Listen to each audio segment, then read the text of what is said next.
We do what we do because we believe in the continent, we believe in the people, and we believe that the people's voice needs to be heard. Money is good, but priority first.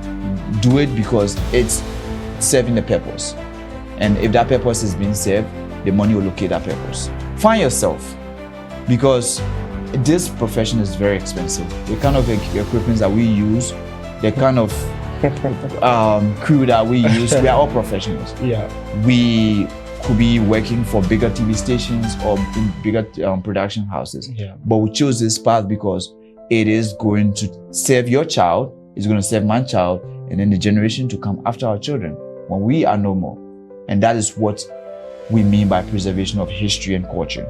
The only thing we will probably say that we got is we did a video on a lady from Uganda who has 44 children. And 44 children? Yeah, 44 children. If you haven't One lady? Yeah, she's called Mama Uganda.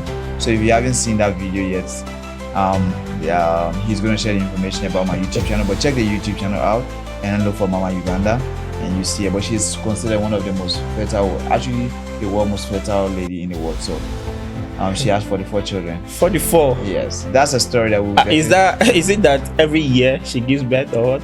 Until you watch the video, you won't know, but yes. So I'll go and check it out.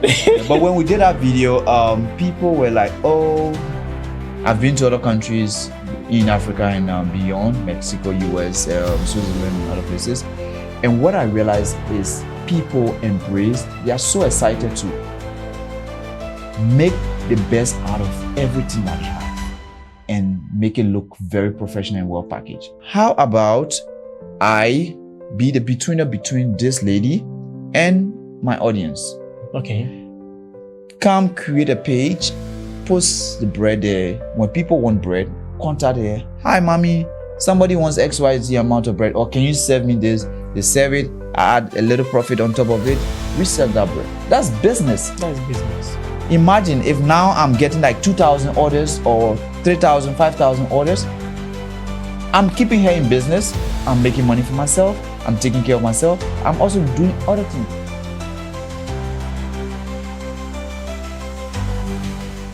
All right. You are welcome back to this channel once again. Voices and Vibes podcast. I'm privileged to have you. And also, it's a great time to be on your screen. Yes, the last time it was a great one. Today is going to be very interesting and exciting because I have a very important personality here today to share his story with us. And I want to believe that you are going to learn something new today and put it to work. My name is Van der Kames, and I'm your host for today. Thank you. You're welcome. Thank you. Thank you. Yes. In fact, I like the tonation of your voice. Oh. I mean, right now I'm on this platform, so I'm trying to be calm, but I was gonna go like no, I gotta relax. You know? All right, so today, just as I've mentioned, we have a very interesting personality here. People may call him a content creator. People may also call him a filmmaker. But I want to call him a dynamic filmmaker. His name is Fred Dahe. You are welcome once again. Thank you. And yes, so who is Fred? We want to know you. So Fred is how do I start this? Fred is he's an interesting person. Okay. A storyteller, someone who is very passionate about sharing people's life, people's moments, and making sure that history is preserved, culture is preserved, as well as our heritage as Africans and as Ghanaians is preserved very well. Graduated from film school in 2019, decided to embark on a journey where I, instead of doing the regular filmmaking, do stuff that has to do with a similar kind of documentary, but make it more interactive, where I involve the people and I allow people to tell their story, just like fly on the wall. Yeah. Wow. You see, I've mentioned that it's going to be a very interesting one. And in fact, I want to believe you are feeling the vibes already. Yes, so Fred, wow. In fact, just your intro is making me to feel that it's going to be so impactful today on this podcast. Yeah, so you mentioned that it is time to change the narratives of Africa. I got that from your YouTube channel description, and I want to really understand and what it takes to change the narratives of Africa. So the narrative of Africa, first of all, we have a narrative that doesn't need to change, Okay. but needs to change, and I will clarify. We have our own heritage, we have our own story, but then people who visited the continent decided to frame our story, our heritage differently. And so, you know how media works. A lot of people want to take information that is the wrong one and run with it and then spread those bad news. No, bad news spreads faster than good news exactly. or good name. And so over the years, people have described the continent to be in a certain light, to be a dark continent, to create a sign of poverty around us and classify riches to be in a certain way. And so changing the narrative for us, because I work as a team, I don't do what I do alone. I work as a team. And so for my team and I, changing the narrative has to do with telling stories or branding these stories that were told from the other angle to like, oh, this is how our story is supposed to be told, and this is who we are as people. Your idea of being rich could be having the mansion or having a skyscraper. Over here, our riches has to do with our culture heritage and knowing who we are as people. And so these are the things that my team and I are trying our best to instill and bring to the limelight of people who are lost, people who want to know more, or even preservation to the generation that are yet to come. That's so interesting. And so I know people who are telling the African story in their own way. And I want to be sure that the way you tell your story is very unique.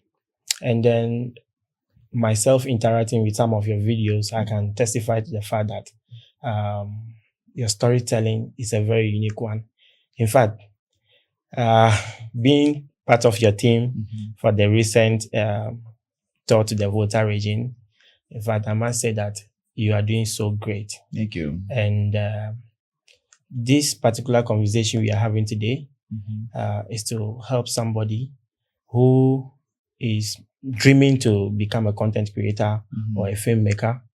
And how do you inspire somebody who wants to become who you are?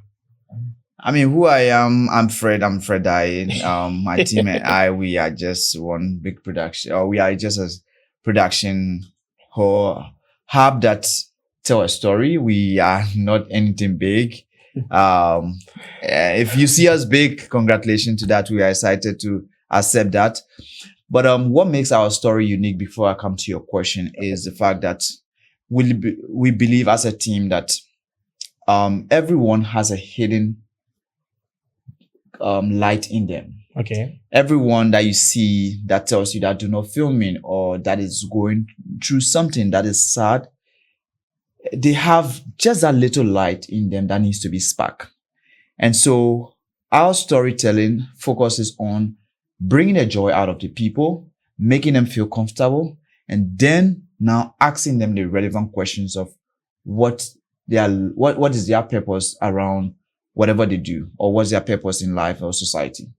And so if you are someone growing up trying to get into the content creation space, which I believe is the way to go as Africans if we want our stories to be told, is try to accept people for who they are. Okay. Get into spaces and respect people's point of view. Make sure that you are you embody the people's character. Yeah. Because when we get into a space as a team, what we do is we try as much as possible to laugh with the people, eat what they eat, do their dance. Even no matter how terrible my dance moves are, I still try as much as possible to like get a little shake there. Yeah. So little things like this are things that one can do to be able to bring the light to people. Because once you are able to smile at me, that means that you've welcomed me innerly. Exactly. And so the people need to welcome you before you pull out cameras. We as a team, we are not content creators. It's just for the sake, for the lack of better description in the Ghanaian community or some communities that we do go to where they don't understand the idea of filmmaking. We have to come to that level and say we are content creators, but we are beyond content creators, and we call ourselves storytellers.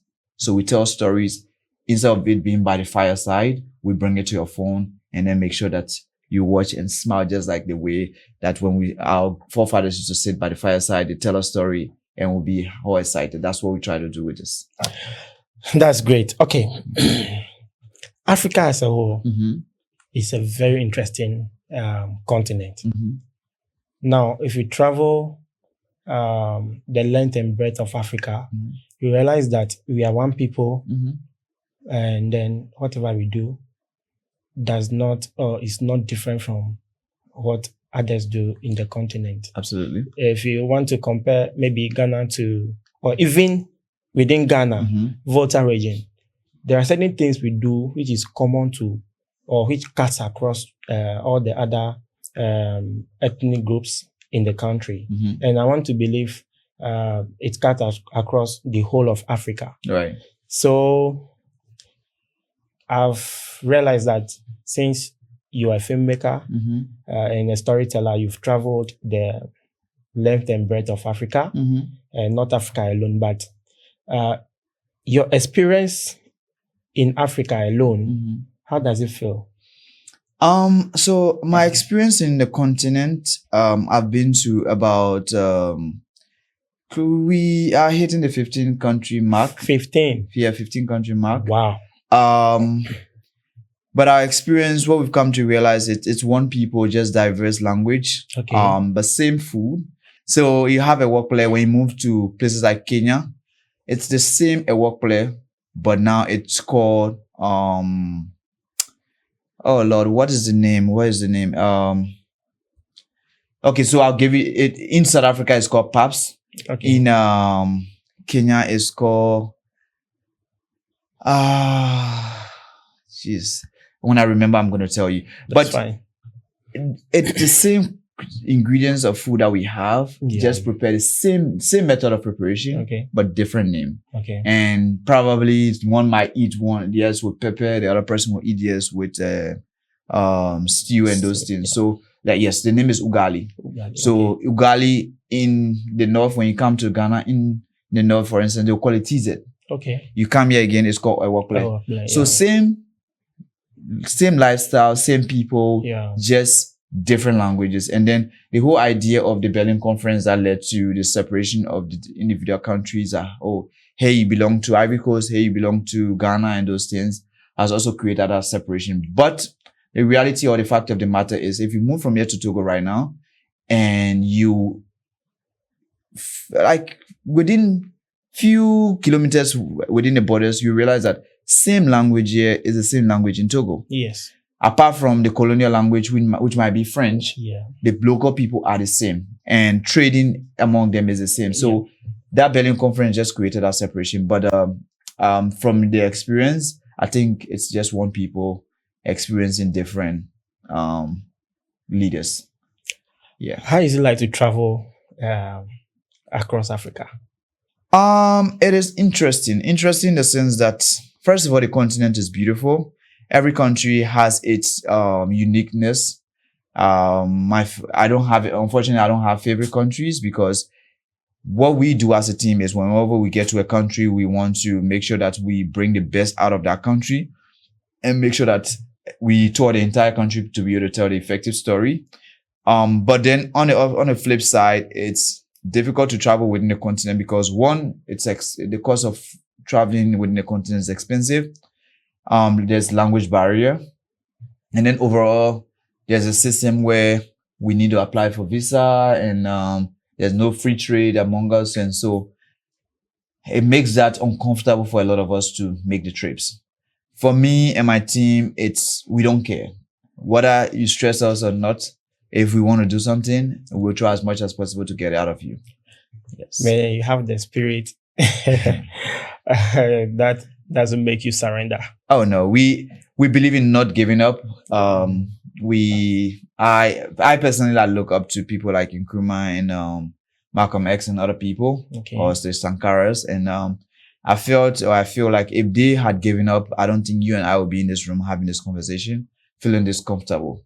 Yeah. And so, in order to make that difference, we need to create a comfort for the people around us, and then keep pushing until we get the kind of answers that we deserve. Okay, that's fine. So, is there any situation or any of the stories you've created that has made a lot of people to have a different thought of Africa? Every story we make definitely is a piece that tells and give people enough reasons to believe and trust in the continent and trust in the people. Our stories are centered around the people that we work with, the local people. And what we try as much as possible to do is to make sure that these people are well represented.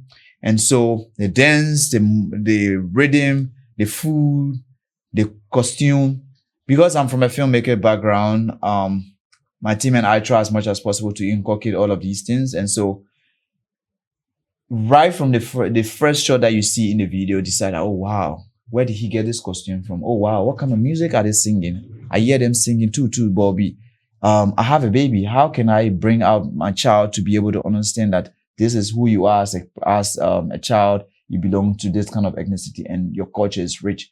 And so every piece of story we tell, whether it's with food or with dance or any of the kind of content that we create, even travel destinations, we try as much as possible to create a very, very good perception and ideology for the people who are looking forward to believing and trusting the continent and looking forward to also being part of the continent. All right. So I watched one of your videos recently. You visited the southern part of the Volta region, where you actually mingle with the locals to prepare one of the staple foods that we enjoy in the Volta region. That's yakayake. And in fact, I've not seen anybody tell that particular story in a very unique way until I watched your video. And I want to say a very big thank you to you for promoting the Volta region. You are welcome. You are welcome. I mean, fortunately, Volta region is one of my favorite places to be in Ghana. Yeah. I feel this is the only part of Ghana where you can get everything. The food is great. The atmosphere is perfect. It has very beautiful scenery. The mountains, it has the best weather. There are a lot of tourist destinations or tourist attractions to see. Yeah. A lot of waterfalls, a lot of hikings. Mount Gimme is here. Is it? Amechope. You know, we have all those things here. Yeah. And it's my favorite place to be. So every time I have the opportunity to tell a Voltarian story or Volta region story, it's always dear to my heart. Wow. All right. So someone watching today might be thinking of venturing into what you do. And how has the journey been like? So this is a very interesting question because we do what we do not because of money. Not because of money? Not because of money. I'll tell you for a fact. Wow. If it's because of money, my team and I will quit. Even this very trip that we are on right now, we had to go and do a full-time job, like hustle to invest into this and then do it. At the end of the day, we don't expect to get any money out of it.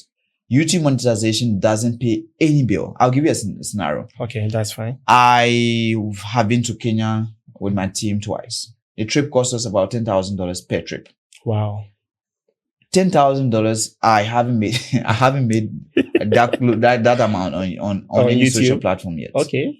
And so we do what we do because we believe in the continent, we believe in the people, and we believe that the people's voice needs to be heard.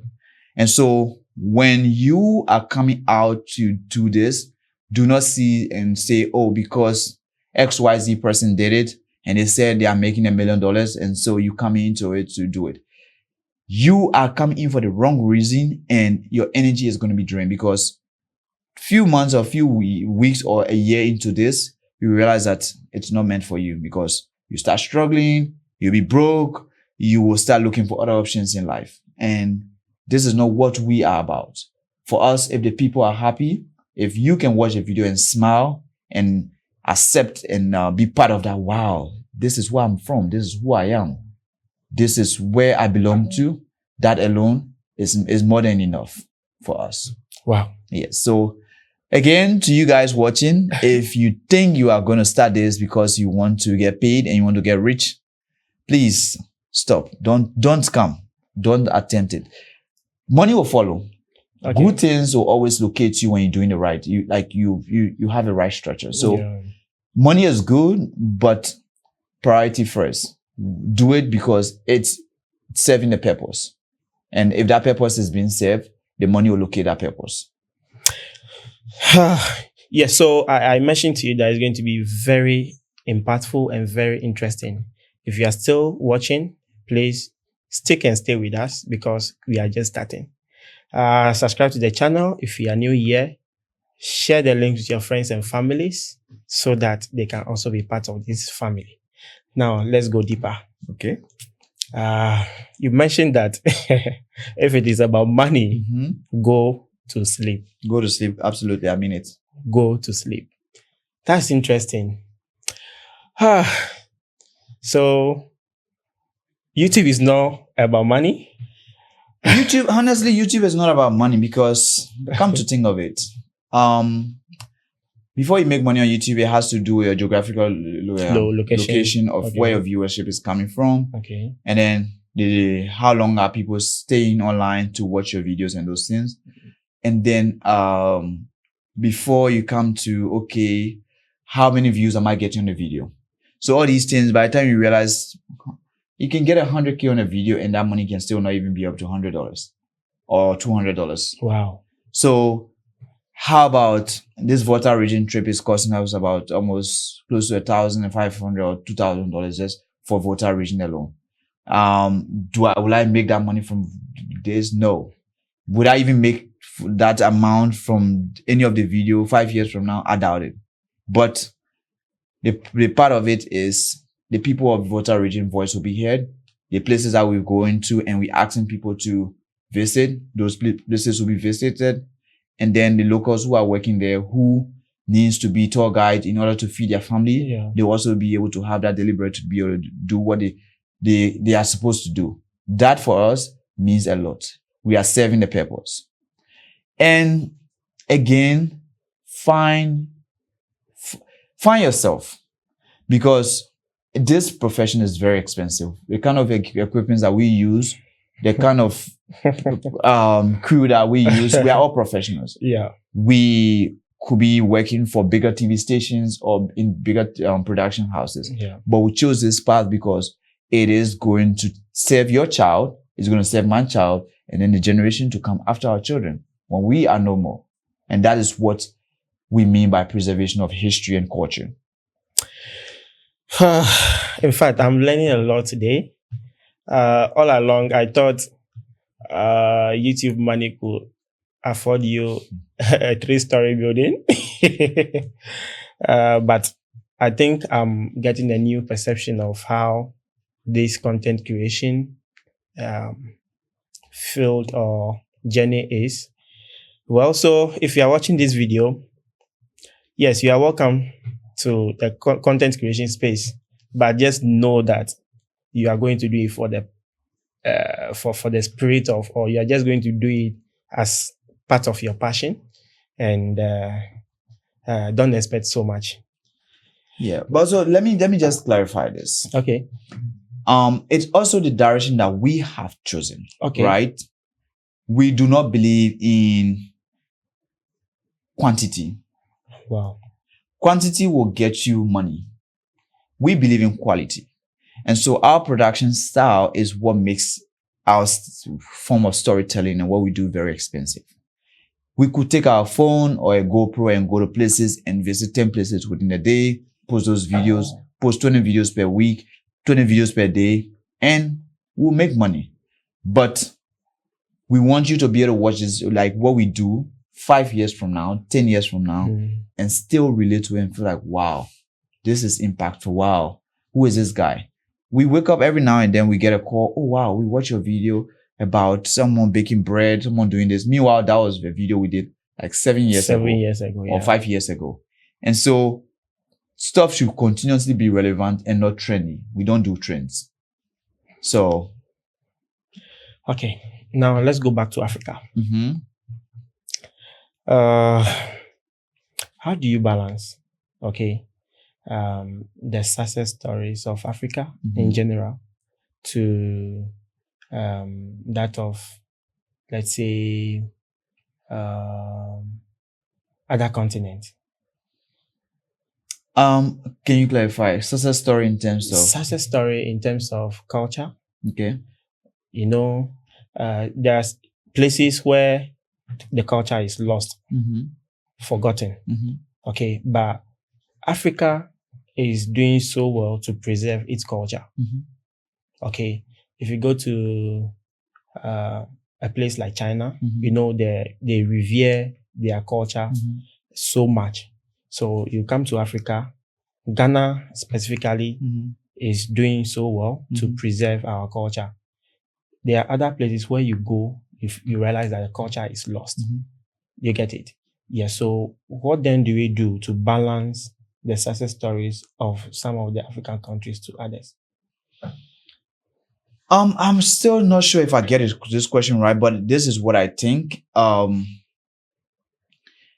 What we can, so the question is, what can we do to preserve the culture, or what the success story? Kind of, yes. Okay. To preserve the culture. Okay. So, definitely what you and I do is one way that we can do to continue to make the success story continue to grow, because, I needed to come to the Volta region or speak to someone like you to be able to know that there's a Yam festival, there's Kente festival. It's not called Kente, it's called Kete. Kete, yes. So Kete festival, there is Bobobo festival, Hobechuchu, and all these things. And now we celebrate it. But 10 years from now, 50 years from now, will Hobechuchu and Bobobo and all these dances and stuff be in existence? What is the future like? So in order to make this success story continuously live on, we need to tell those stories. And that is what we do as content creators. This is where we come in place, where we capture these things. And remember that our TV that we have in Ghana and most African countries are it's mostly, I don't use the word polluted, but it mostly has a lot of foreign content, which over the years take over us. And so our goal as a team, what we do is to feed, instead of you watching those telenovelas, you can also additionally watch, this is where you're from, this is Hobechuchu, this is Yam Festival, this is how the carnival is celebrated, so that next year, when they say there's Yam Festival, you can be able to plan accurately and be part of it. So, I don't know what I got your question right and I answered it, but these are some of the things I think the continent is doing, or we should do in addition to what we are doing, in order to keep the continent going and not forgetting about where it's from. Wow. Okay. That's good. Okay. You mentioned in your earlier submission that traveling is very expensive. Very expensive. Very, very expensive. And you also mentioned that you have to go hustle hard, get money before you travel. Yes. So aside that, do you in any way get sponsorships for your travels and all that? So I think my team and I, we are just wired differently. Okay. We did not want to do any sponsorship. Okay. We are doing what we are currently doing because we want our story to be in a certain format. Sponsorship is good, but if you are not careful, It's just like scholarship and all these grants and aids. Okay. If you're not careful, they start telling you how to use your aid. They start making policies for you. And so it comes back to storytelling and sponsorship, where people will start telling you, oh, I want my brand to be in this. This is how I want the content to go. When you go, this is the script. Do this, do that. We do not want our stories to be diluted. And so we rather pay and have our freedom where we are in control of our narrative, because that's the main reason why we are in this. We want to be in control of our narrative. So we will take the initiative, pay for whatever we need to pay for, and then tell that story. Now, there are once a while point where there's a place that we think the story is great, the person is of impact to the society, and then the person deserves to be seen and heard. And so we do give the person a voice where we can like, okay, hey, you know what? We will want to feature a place. We come to this place. We want to sleep there. In exchange, since your place deserves this credit and we've experienced and we love it, we would love for you to be a part of it. But seeking sponsorship is not part of our DNA. If you come as a sponsor at this stage of our career, we tell you what our terms and conditions are. You don't tell us what your terms and conditions are for us to follow it. So if you cannot work with us, then you move. But from the beginning, we're never interested in any form of sponsorship. Okay, that's fine. So how many times have you gotten your visa denied? So fortunately for me, I haven't been denied any visa before. Okay. I've only had a situation at one of the embassies. No, one of the borders. Okay. And that was when we were crossing from Uganda to Kenya. Sorry, from Kenya to Uganda. And they were asking us to pay kind of like, I find like to be a bribe. Okay. And so I did not understand why I should be paying when all my documents are correct and there was nothing wrong. And so that was the only situation I've had so far. Also, I try to play safe a lot of time. I feel like that shouldn't be the way. We should always try to take risks and then be in a position to stuff. But I calculate my steps. And so I've never been denied visa before. And overall, I haven't applied for a lot of visas. Okay. Yes. Okay. And so, yes, I think it's just the strategy I use. That is why I don't have any encounter with visa denial yet.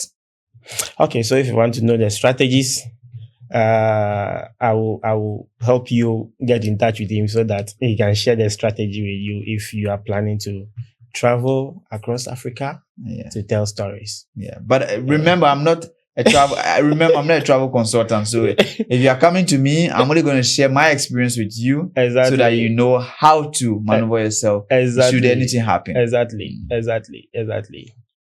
Okay. Now let's come back home. Mm-hmm. You've shot a lot of videos in Ghana. Mm-hmm. Not once, not twice. Yeah. Among all the places you visited, which one excites you apart from the Volta region, which I know is the topmost excitement you've had so far? So interesting enough, we do not have any favorite. Wow. I will tell you, the Volta region is my favorite. It's one of my favorite. They cannot be my favorites because we create the vibe. We are the vibe. Yeah. People will say they find it difficult to film in Accra, to tell stories in Accra. But when I go to Jamestown right now with my team, or even if I go alone, and the people see me, they will start shouting, yeah! And places like Mokola, where if you pull out camera, someone will slap you. We will get there and people will welcome us to film. Wow. And so it is how you take people, how you respond to people, how you embrace them. Like I said from the beginning, we have our strategy where we have to sing with them, enjoy what they're doing, put ourselves in their shoes. And that makes it easy for us. So to your question about having a favorite region or location and those things, we don't. Everywhere is our favorite. And when we go, we create a vibe. You create a vibe. Yes. And mind you, you're on the Voices and Vibes channel. So I want to believe you are enjoying the vibes tonight. I'm sure. Yes. If so you're enjoying it, can you get it? Yeah. All right. So it's very exciting to shoot content with you. Thank you. In fact, just a day on your team. In fact, I've learned so much, and I want to believe that I am going to add up whatever I've learned from you to whatever I do, so that my story or whatever I do becomes so unique. Well, that's it for me, and I want to believe someone watching tonight or someone watching is also going to actually implement what you have shared with us today. Okay, now we are not done yet. Okay. We are just starting. Okay. Yes. This is how I want to frame my next question. I am in this area of content creation, and anytime I go back to my dashboard, what I see is 0.00. You mentioned if it is about the money, you go back to sleep. But almost every time I get DMs and people are like, "Oh, like your story, you are doing well," and sometimes people also bash at you. Has there been any moment where people enter your DM and bash so hard at you? I don't know whether we've played so safe, but interesting enough, we've never had any backlash. Okay. The only thing we will probably say that we got is we did a video on a lady from Uganda who has 44 children. And 44 children. Yeah, 44 children. If you haven't One seen lady? it, yeah, she's called Mama Uganda. So if you haven't seen that video yet, he's going to share the information about my YouTube channel, but check the YouTube channel out and then look for Mama Uganda and you see her. But she's considered one of the most fertile, actually the world's most fertile lady in the world. So she has 44 children. 44. Yes, that's a story that will. Is it that every year she gives birth or what? Until you watch the video, you won't know. But yes. So I'll go and check it out. But when we did that video, people were like, "Oh," I think the only comment I saw over there that was like a little bit of a backlash, but I didn't consider that. I consider out of ignorance is, "Oh, everyone is going to this lady to exploit her."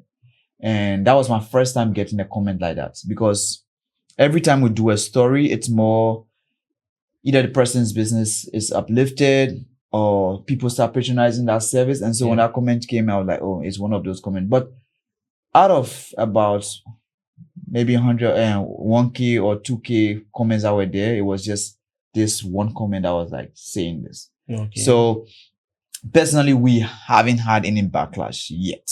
Okay. It's social media, and also we control our narrative. We don't allow our audience to control us. Okay. We tell them what we want to share. And so remember, they are not sponging us. We are sponging all the projects we do. Yeah. So if you think it's not okay for you, you move to the next person. We don't have a problem. If 5 people can view the videos, that's great. We can work with the 5 people. At the end of the day, the 5 people will get a kind of impact that we want to. Remember, the money is not the priority here. Yes. It's the impact that is our priority. Yeah. That sounds so great. Myself, I've never seen any backlash of you on the social space. And so I think that everybody should try to, should I say, inculcate or adapt to your way of storytelling, which is going to be difficult. I mean, and also sorry not to cut you, but like, I mean, it's maybe I might get a backlash from this video. I don't know. People are interesting. It doesn't mean that we will not be dragged on social media. Just I try to avoid drama. I don't bring certain lifestyle to my social platform. Okay. Whatever is private is kept private. Social media, whatever is social, we bring it to the media. Okay. That's great. But it's not our private lives that we bring on to create drama. No. Okay, so as part of the places you visited, which story touched your heart? Maybe there is a business you spoke about, and then the business is doing well, or someone's life or someone's story has changed drastically. Questions like this, I think they are difficult for us because, again, every story we tell has an impact. It's very, very strong to the point where, this is how my team and I work. I'm an editor. I study cinematography. I learned editing from my editing team. I learned directing from my directing team. And so, as a storyteller, I try to have a little bit of these elements in my portfolio. Yeah. When we tell a story and before a video comes out, I watch it to see, okay, how do I feel when I watch this video? How did the video make me feel? What is missing? What is there? What is that? In fact, why did I even choose to tell this kind of story? And then those stories now, depending on how I feel, I expect my audience to feel like that. So when it comes to, which story has been of the most impact? Every story has been of impact. I'll give you a scenario. We went to places like Afajatu. Afajatu. Okay, we went to Afajatu. Afajatu, the person who took us on our expedition, on a hike and those things, I posted the video, people reached out. Wow, I love your Afajatu experience. Your tour guide was great. I think I'm going to be going to Afajatu very soon. Can I have his contact? Hey, Fred, he calls me. Fred, I've received so many people calling me, thanking me and those things, and he send me money randomly. Wow. That's a tour guide. Wow. There's a lady in the north who prepares, who has a choba, right? Or a cook shop. She goes, we did a video with her. The videos goes online. A lot of people sees it. People are calling, wow, my mom used to eat from this, or she used to take me when I was a kid to go and eat from a place. 40 years after, you still have this restaurant. You know what? She's a Muslim, so Allah bless you. Have this amount of money. I just want to bless you with it. Your story alone is touching my heart. Have this. So we every story we put out has an impact. Wow. And so, which story is my favorite? I don't know. Every story I tell is my favorite. Wow. Yes. That is so touching. And I want to believe that the story we are telling tonight is going to affect somebody so greatly. And I'm so much concerned about the youth. The reason being that there is this assertion that there is no work. There is no work. They are waiting for, and to the extent that we have associations like Unemployed Graduates Association of Ghana. And in fact, these stories are disheartening. And I want to know from your point of view on this assertion that there are no works in Ghana. So this question just reminded me of a video we did in Kenya where I asked a lady, she was an older lady. I asked her hey, the youth are complaining that there's no work. What do you have to say? And she was like, all that they are saying is there is no white collar jobs. Okay. There are jobs, but there are no white collar jobs. Okay. And the white collar jobs she's talking about here is everyone wants to sit in the office. No one wants to create opportunity. 9 to 5. We want to, even a 9 to 5, we cannot all be in the office, right? But everyone wants to be a boss. And so to be a boss, that means you have to wait when I leave, then you go and sit in there for you to be a boss. But the idea of unemployment and those things is very disheartening to hear that in this current century. I've been to other countries in Africa and beyond, Mexico, US, Switzerland, and other places. And what I realized is people they are so excited to make the best out of everything that they have and make it look very professional and well packaged. And that is what makes America what it is. That is what makes Europe what it is. When you come out here, even tourism, people don't take pride in it. They don't create that avenue of, wow, what can I do to make the tourism industry booming? How can I promote my country? If you come to the villages, no one wants to go to farm anymore. But remember, right? I did a video recently where there's this person who sells bread. She makes very good bread. I don't like bread on a normal. You never find me eating bread. But I visited her place. I saw myself eating 6 bread on the spot. Wow. Now I take that bread and post it on my Instagram. Like, hey, I'm doing a bread video. Also, like within couple of minutes, I had like 20 people reaching out to me in my DM like, hey, wow, this bread is tasty. Can you order some for me? And off my head, the business person I am and the business idea that keeps coming up is, wow, how about this is a local person who is doing her business. I'm a person who claims to be educated or who has formal education. Exactly. So, and I understand social media. How about I be the betweener between this lady and my audience? Okay. Come create a page, post the bread there. When people want bread, contact her. Hi, mommy. Somebody wants XYZ amount of bread. Or can you serve me this? They serve it. I add a little profit on top of it. Resell that bread. That's business. That's business. Imagine if now I'm getting like 2,000 orders or 3,000, 5,000 orders. I'm keeping her in business. I'm making money for myself. I'm taking care of myself. I'm also doing other things. I don't even have to. Remember, I'm not baking bread. Yes. I'm not just selling. I'm just retailing it. Even Yes. I don't have to go and take the bread and come and deliver. Yeah. There are delivery apps. There are delivery companies. They will go take it and then. So I'm in my house. I'm making money.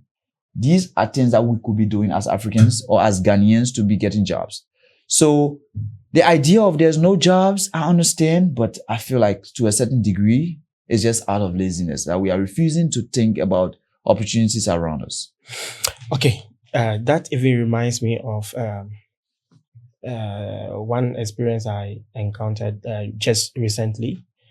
On my Facebook especially, I like to post about AI just because I have a background in IT. So since AI has come, at least I have to make noise about it so that people can leverage on AI to make a living out of it. Yeah, so one time a friend contacted me. Normally, what I post is about prompts. Okay, so I write prompts. Since I have knowledge in prompt engineering, I'll just post it out there. And then there was this prompt about logo generation. Then I shared that on a social. Then one guy got it, called me, said, I tried your prompt and it gave me exactly what I want. And because of that, I now design logos for people and get paid.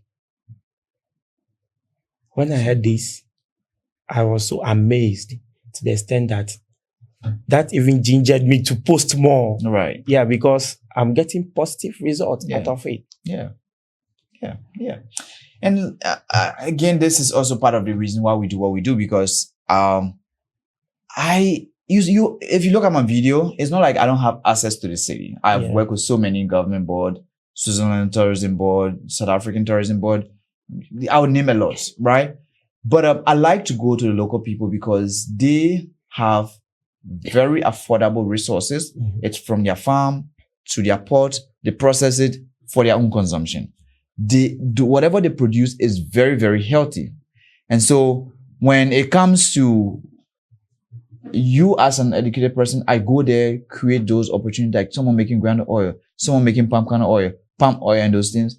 I'm creating those videos so that you watching can think about, okay, how can I convert this into a business? How can I convert this into an opportunity? So stuff like this. Yeah, so I think after this, someone's perception will now change that there are jobs. It's just about grabbing the opportunities that comes our way. Yes. And let's stop being lazy. Let's think outside of the box. Let's put value on things that we have around us. And it is when you take pride in who you are that you add, it comes with value. If you respect who you are and you understand that your surrounding can change your life, that is when you can start doing things that will definitely change your life. All right. So if you're still watching us up to this moment, thank you for sticking with us. If you have not subscribed, do the needful. Keep us connected to each other.